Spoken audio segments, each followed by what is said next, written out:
Hello students, welcome to JE education. आज के lecture में हम लोग एक न्यू डेरिवेशन करेंगे, force acting on a moving charge particle in a given magnetic field. तो मैं फिगर ड्रॉ करता हूं। यहाँ पे मैंने ये बी की डायरेक्शन ले लिया मैं अपवर्ड। अब यहाँ पे कोई एक चार्ज है क्यू। अब ये मूव कर रहा है v वेलोसिटी से, ठीक है। और ये वेलोसिटी v और b के बीच का एंगल है थीटा, ठीक है। चलिए फिर लैंग्वेज देख लेते हैं इसका। Let a charge particle of charge q has velocity v in a magnetic field B। तो चार्ज पार्टिकल है, वैल्यू चार्ज की वैल्यू है q, has velocity v, velocity से मूव कर रहा है in a magnetic field B। कोई भी चार्ज पार्टिकल मैग्नेटिक फील्ड में मूव करेगा तो उस चार्ज पार्टिकल पे फोर्स लगता है। उसी फोर्स को हम लोग लोरेंज फोर्स कहते हैं। वो आगे हम इसी डेरिवेशन में आगे करेंगे, पर इसके अकॉर्डिंग देखते हैं क्या होता है। फोर्स एक्टिंग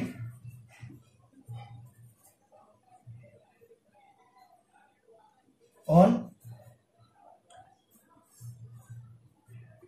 चार्ज पार्टिकल क्या होगा फिर। F is directly proportional to Q. Second, F is directly proportional to B. Third, F is directly proportional to V sin theta. V का थीटा इधर है तो V cos थीटा इधर और V sin theta इधर होगा, तो इसके डायरेक्टली प्रोपोर्शनल। अब इन तीनों को कंबाइन करेंगे हम लोग। कंबाइनिंग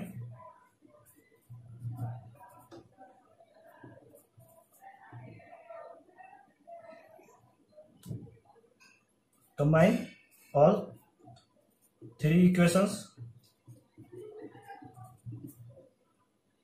तो क्या मिलेगा। F directly proportional to Q V B sine theta. उसके बाद प्रोपोर्शनलिटी साइन हटाए तो K Q V sine theta. K मैंने कांस्टेंट लगा दिया। अगर हम K को 1 मान ले तो हमें एग्जैक्ट इक्वेशन मिल जाएगा।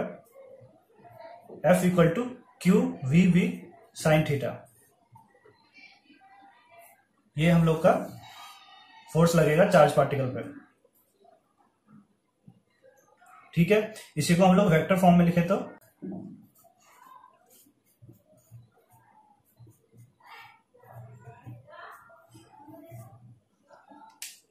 क्या हो जाएगा। F equal to Q V cross B। Sine theta होता है तो क्या क्रॉस लगता है ना, तो वही ये हम लोग का ये वेक्टर फॉर्म में हो गया। फोर्स का इक्वेशन वेक्टर फॉर्म में हो गया ये। अब इसी में हम लोग अगर इलेक्ट्रिक फील्ड को भी इंक्लूड कर लें तो हमारा फोर्स का इक्वेशन क्या हो जाएगा। तो मैं लिखता हूं, if an electric field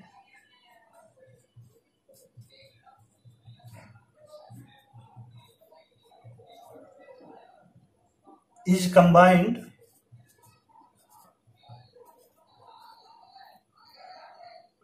with magnetic field,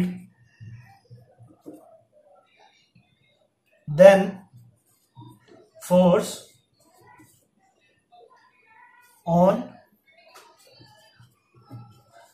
charge particle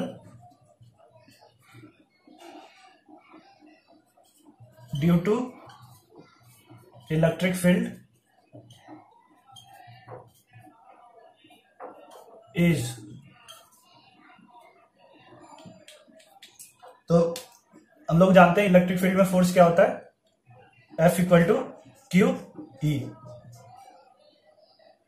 ठीक है, तो मैं इसको F ही नाम दे देता हूं ड्यू टू इलेक्ट्रिक फील्ड। और हमने अभी ड्यू टू मैग्नेटिक फील्ड हमने क्या पढ़ा, क्यू वी क्रॉस बी। ठीक है, तो हम लोग का फिर यहां पे रिजल्टेंट देख लेते हैं। Then resultant force F R on the charge particle in combined electromagnetic. अब दोनों को कंबाइन कर दिया तो इलेक्ट्रिक फील्ड और मैग्नेटिक फील्ड, तो हमारा क्या हो जाएगा, इलेक्ट्रोमैग्नेटिक फील्ड इज क्या हो जाएगा, F R resultant force equal to F E plus F M. Force due to electric field, force due to magnetic field. फिर हम लोग वैल्यू रख देते हैं इसकी। तो ये क्या है, क्यू ई,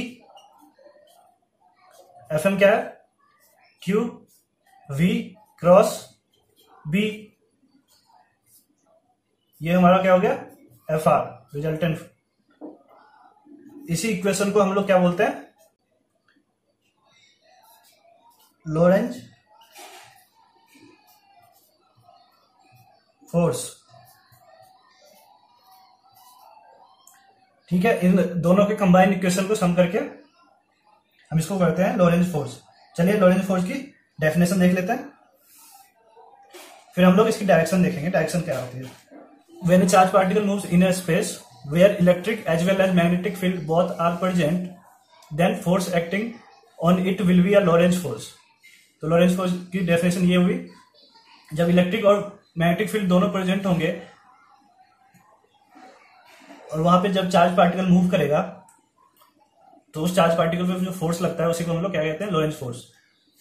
ये फिर उसकी लॉरेंज फोर्स की इक्वेशन ये है, F R equal to Q E plus Q V cross B.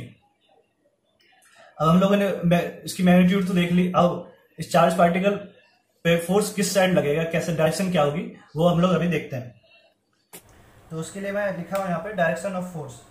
अब इसके डायरेक्शन निकालने के लिए दो रूल है, दोनों को देख लेते हैं हम लोग।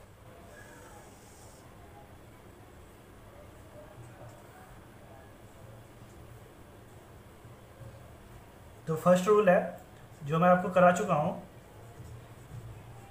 Right hand screw rule. अब ये rule, this rule is applicable for all angles. तो अभी हम लोगों ने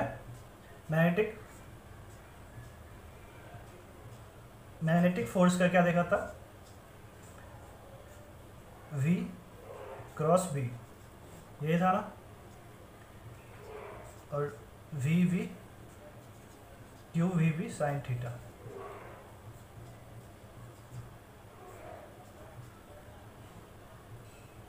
ठीक है,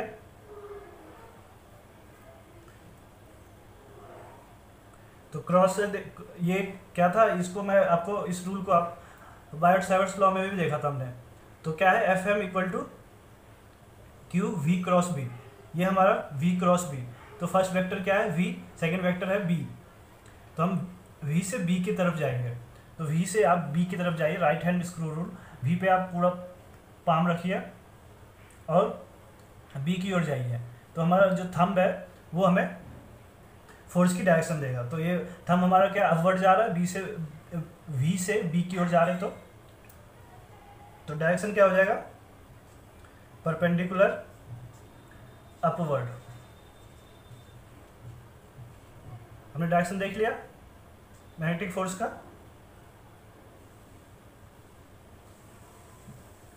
सेकेंड रूल फिर क्या है,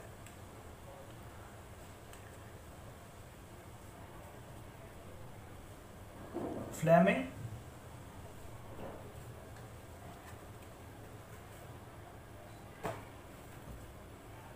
लेफ्ट हैंड रूल।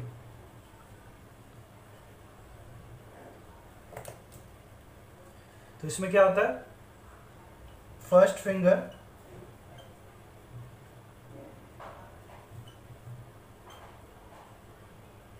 बी की डायरेक्शन बताता है, बी क्या है हमारा मैग्नेटिक फील्ड।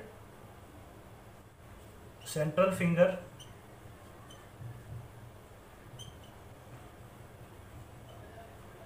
फिंगर आई की इलेक्ट्रिक करंट और thumb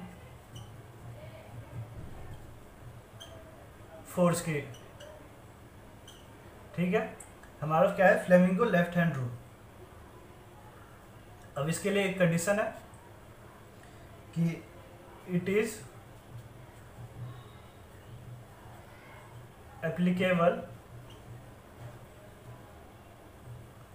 only for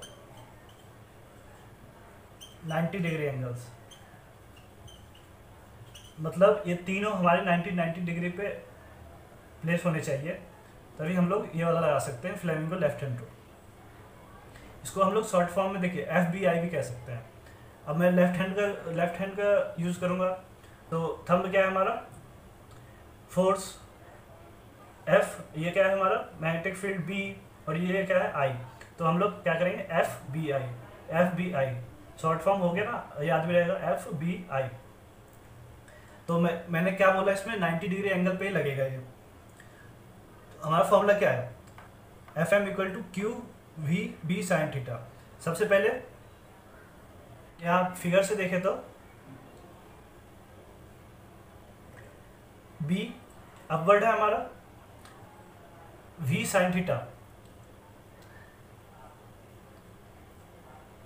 sine theta हमारा इस वाले में यहाँ पे होगा एक्सिस पे, ये एक्सिस होगा V साइन थीटा का। तो V sine theta and this is force F। तो आप देखिए राइट हैंड रूल में हमने जो देखा वही हमें फ्लेमिंगो लेफ्ट हैंड रूल भी दे रहा है कि B की डायरेक्शन में ये है, V साइन थीटा की डायरेक्शन में ये है, और फोर्स हमारा अपवर्ड आ रहा है। ये तीनों 90 डिग्री पे प्लेस है, ये देखिए 90 डिग्री, ये तीनों 90 डिग्री पे प्लेस्ड है। तो हमारा ये रूल भी लग गया, फ्लेमिंगो लेफ्ट हैंड रूल। ठीक है, तो इस डेरिवेशन में हमने मैग्नेटिक फोर्स की पहले डेरिवेशन देखी, फिर उसको कंबाइन किया इलेक्ट्रिक फील्ड के उससे, कि चार्ज पे तो हमें इलेक्ट्रिक फील्ड भी मिलता है। चार्ज अगर रेस्ट पे हो या मूविंग हो उस पर इलेक्ट्रिक फील्ड अप्लाई होता है, तो हमने वो भी देखा, दोनों को अप्लाई किया तो वो हमें लॉरेंज फोर्स की इक्वेशन मिली। उसके बाद हमने डायरेक्शन के लिए दो रूल देखे, right hand screw rule and flamingo left hand rule. चलिए इस लेक्चर में एक और डेरिवेशन कर लेते हैं, force acting on A current carrying conductor in a given magnetic field. तो अभी हमने चार्ज पार्टिकल पे देखा था कि चार्ज मूव कर रहे हैं मैग्नेटिक फील्ड में, तो उस पर फोर्स क्या लगेगा उसकी। इसमें हम लोग अभी देख रहे हैं करंट कैरिंग कंडक्टर। तो अब हमारे करंट कंडक्टर जो है मैग्नेटिक फील्ड में होंगे, उस पर क्या क्या फोर्स लगेगा वो हम लोग देख रहे हैं अभी। तो मैं यहाँ पे लैंग्वेज भी लिख दिया पहले, consider a conductor of area A and length L in which current I is flowing. तो मैं यहाँ पे फिगर ड्रॉ करता हूँ।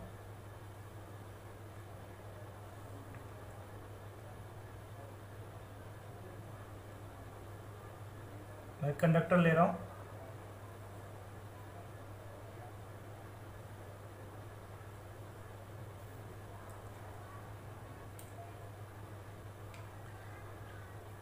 एरिया ए है,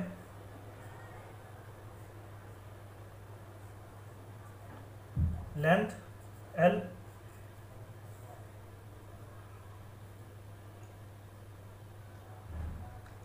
और कंडक्टर के थ्रू आई करंट फ्लो कर रहा है। ठीक है,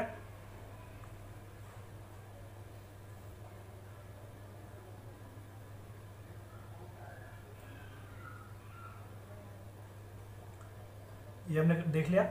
अब क्या कह रहा है, let the axis of the conductor makes an angle theta with the direction of magnetic field B. अब यहाँ पे मैग्नेटिक फील्ड बी की डायरेक्शन कुछ ऐसा है, मैग्नेटिक फील्ड लाइंस कंडक्टर के ऐसे है, तो ये थीटा एंगल बना रहा है।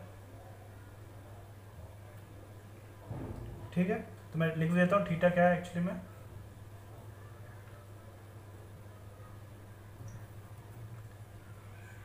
Theta is the angle between B magnetic field and length L of the conductor।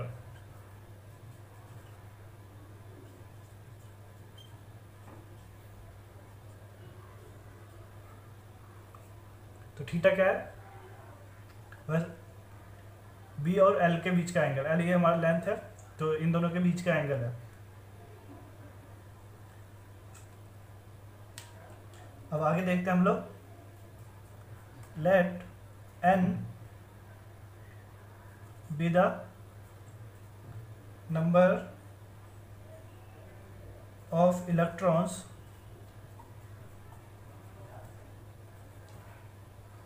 per unit volume।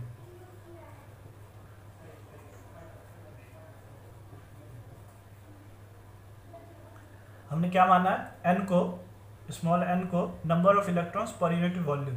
तो हम अगर यहाँ से फिर टोटल नंबर ऑफ इलेक्ट्रॉन्स निकाले तो क्या हो जाएगा, n इंटू वॉल्यूम हो जाएगा ना, n इंटू वॉल्यूम। अब वॉल्यूम को हम लोग एरिया इंटू लेंथ लिख सकते हैं। ठीक है, तो टोटल नंबर ऑफ इलेक्ट्रॉन्स हो गया NaL। और फिर हमारे टोटल चार्ज देखें तो टोटल चार्ज कितना हो जाएगा, Q इक्वल टू NaLe। अब हम लोग वेलोसिटी का देख लेते हैं, let the velocity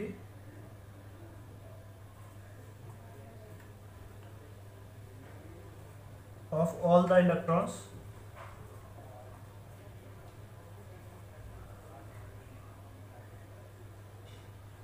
is Vd। ये Vd क्या होता था, पहले हमने पढ़ा भी है, ड्रिफ्ट वेलोसिटी। करंट फ्लो कर रही है तो चार्ज भी मूव करेंगे, तो उसको, इसकी वेलोसिटी हमने देखी, ड्रिफ्ट वेलोसिटी। और अब हम लोगों ने अभी जस्ट पहले ही force acting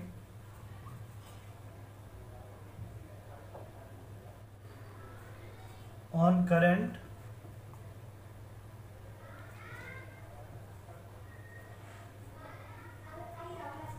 carrying conductor find करते हैं। तो ये कितना हो जाएगा, F equal to QVB sine theta. ये अभी हमने चार्ज पार्टिकल पे निकाला था ये, तो यहां से Q देखें तो Q कितना है, NaLe।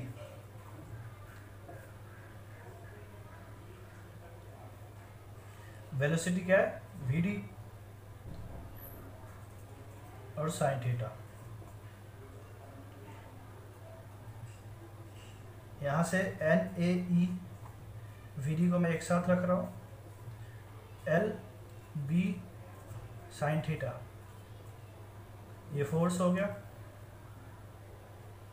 अब हम लोग ये जानते हैं क्या होता है, I equal to n A e v d, ये electric current in terms of drift velocity, ये चैप्टर 3 में हमने ये देखा था। तो यहाँ पे मैं आई से रिप्लेस कर दूंगा, तो ये कितना हो जाएगा, I L B sine theta, ये हमारा स्केलर फॉर्म में हो गया।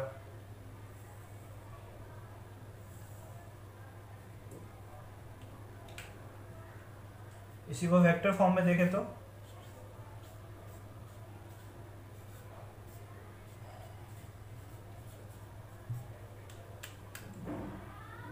क्या होगा, F equal to I L cross B.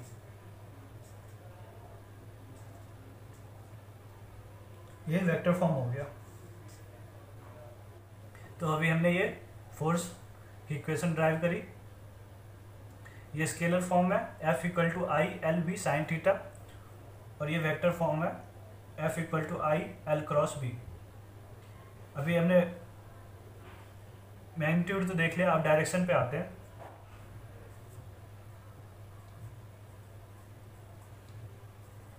तो डायरेक्शन के लिए मैंने आपको 2 रूल बताए थे अभी। पहला क्या था, राइट हैंड स्क्रू रूल। तो ये वेक्टर फॉर्म से देखते हैं।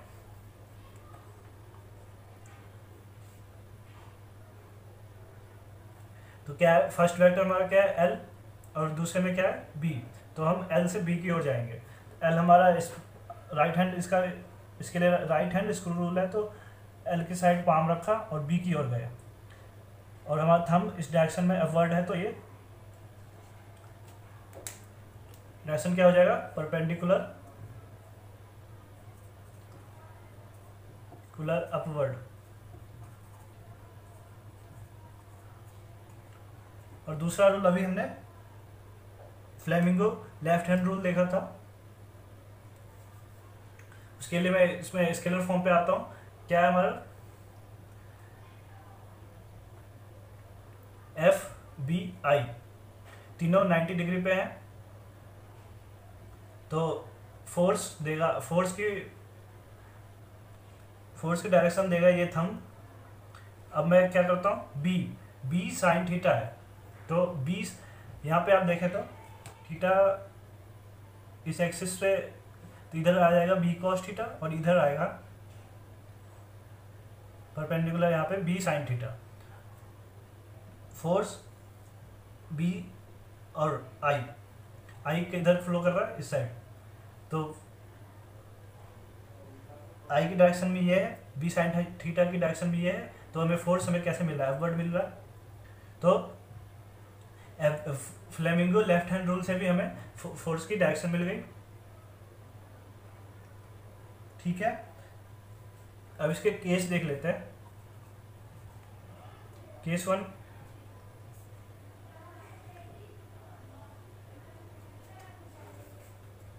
when theta is 0, when theta is 0, 0 कब होगा,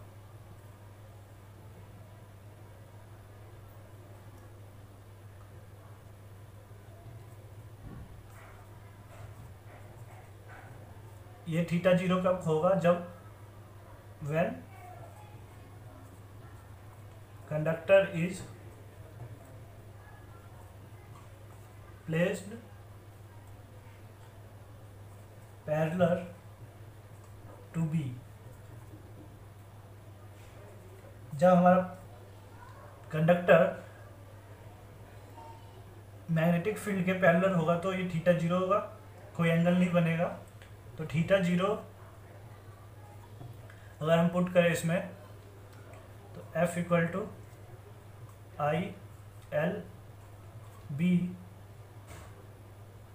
साइन 0 0, तो हमें F फोर्स की वैल्यू मिल गई 0।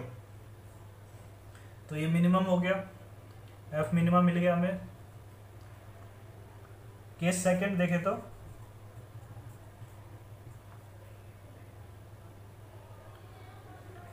Theta is 90 degree. 90 कब होगा? When conductor is placed perpendicular to B. जब मैग्नेटिक फील्ड और कंडक्टर दोनों 90 डिग्री पे होंगे तो उस टाइम थीटा कितना होगा? 90 डिग्री। तो हम पुट कर देते हैं F equal to I L B sine 91 मिल गया F आई एल बी, और ये हमें क्या मिल गया? F max. तो F मिनिमम होगा 0 एंड F मैक्सिमम होगा आई एल बी। ठीक है, यहाँ पे फोर्स का डेरिवेशन खत्म होता है। अगले लेक्चर में हम लोग टॉर्क देखेंगे, टॉर्क की डेरिवेशन देखेंगे। चलिए मिलते हैं अगले लेक्चर में।